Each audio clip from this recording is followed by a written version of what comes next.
Hey guys, welcome to my spoiler-free, no spoilers, pretty sure there's a warm place in hell for people that spoil like a Scream movie, review of Scream. The 2022 Scream, or Scream 5, yeah, I honestly hate when they do that. It's like a trend now. Freaking Halloween, Candyman, they're sequels, but let's just name them the original. Make it confusing for no reason. But like the other Scream movies, this one actually kind of brings it up and it's fun. And yeah, this is the 5th movie in the franchise. And can we just take a second and acknowledge that the Scream franchise is probably the most well-made horror franchise ever? And I know you have your favorites, but just hear me out. Sequels suck usually in horror franchises. By the time you get to like the 4th one, there's like a leprechaun in space or Care Bears coming out of people's asses. It's done. This is now the 5th Scream movie, and it's another solid one. Yeah, the weakest one out of these has to be part 3.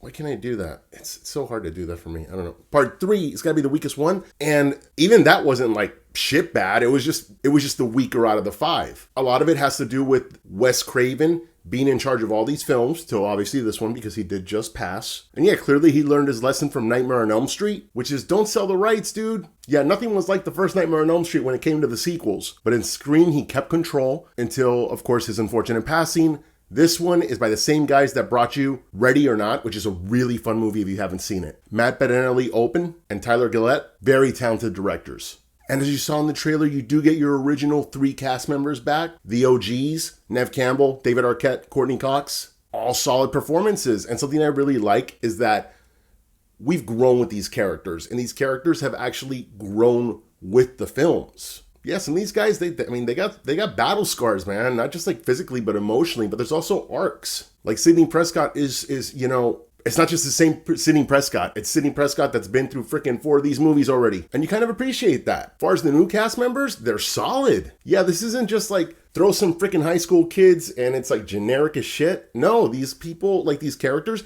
they have layers. Not totally sure why they all hang out because some of these people I don't think actually get along. So why are they like a circle of friends? But they all have their own personalities and some of them are really likable. Jack Quaid is really cool in this. So is Jasmin Savoy Brown, who plays like a movie geek. She's great. But the real standouts here are Melissa Barrera and Jenna Ortega, who play sisters. Man, they have a sisters relationship that it's just real. And not perfect, but real. And you feel it, dude. Like this movie's got a lot of emotional weight. And if you're not new to my channel and you're wondering, how do I know these specifics? Like people's names, because that's just not what I do.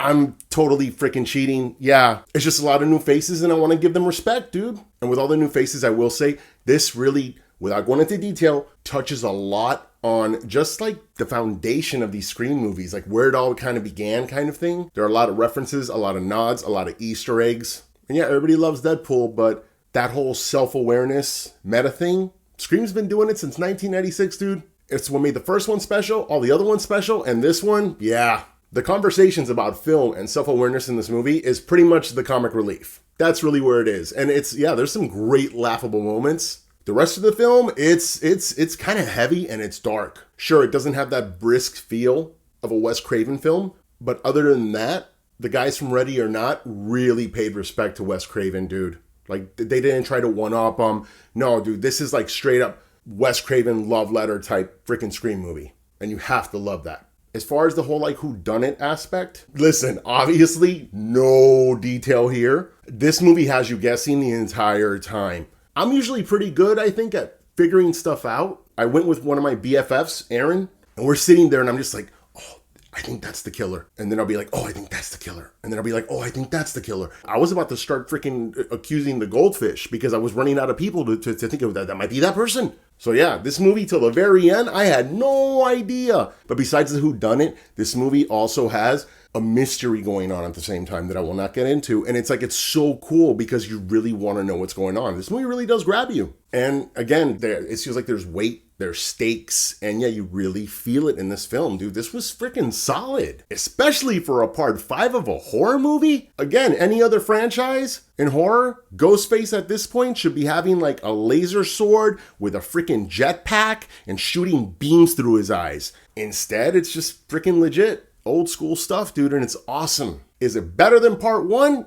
To me, nothing will ever beat part 1. This one, though, as far as the sequels goes, It's pretty up there, dude. I need to digest it a minute before I say it's my favorite of the Scream sequels. And yeah, dude, this was freaking awesome.